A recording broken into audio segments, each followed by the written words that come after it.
Honda MotoGP team boss Alberto Puig has challenged KTM to keep its MotoGP riders until 2031 in response to comments made by KTM CEO about Dani Pedrosa's Honda exit.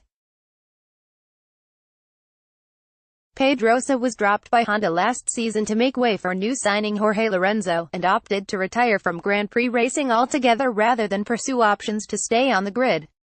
Puig, who once described Honda as his company's most hated competitor, due to its fierce rivalry with KTM in both Moto3 and other disciplines such as the Dakar Rally, said the Japanese marque's decision to ditch Pedrosa was narrow-minded. "Unlike the Japanese, we take the idea of family literally," Puig told selected media during KTM's MotoGP launch last month. "We stand by our people in good times and bad times. When a rider gets hurt, you stand by him." You have to imagine that Dani Pedrosa was released overnight after 14 years with Honda.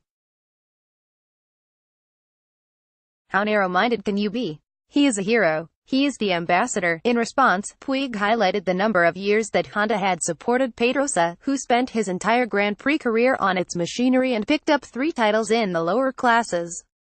He said that if KTM wishes to show similar loyalty, it will have to keep factory riders Pol Espargaro and Johan Zarco for more than a decade to come.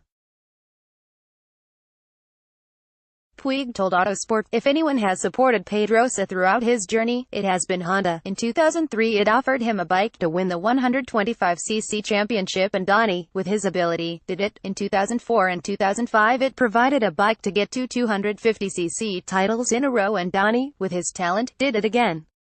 After that, in 2006, Honda put him in its MotoGP factory team. In 2007, after Nicky Hayden was crowned champion, Honda tried to radically change the design of its prototype in order to adapt it to Dani's size, pictured below. Overall, those numbers meant 13 years in MotoGP, during which the support was unconditional in good moments and bad. To get to that level, KTM has to keep Espargaro and Zarco in its official team until 2031.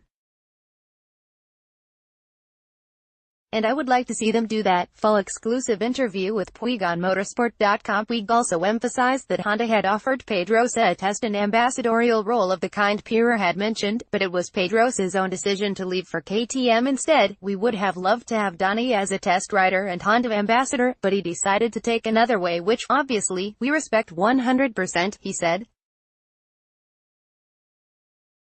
Pedrosa got his first taste of the KTM RC16 last December in a private test at Jerez, but had to sit out the first official running of 2019 as he recovers from a recent operation on his collarbone.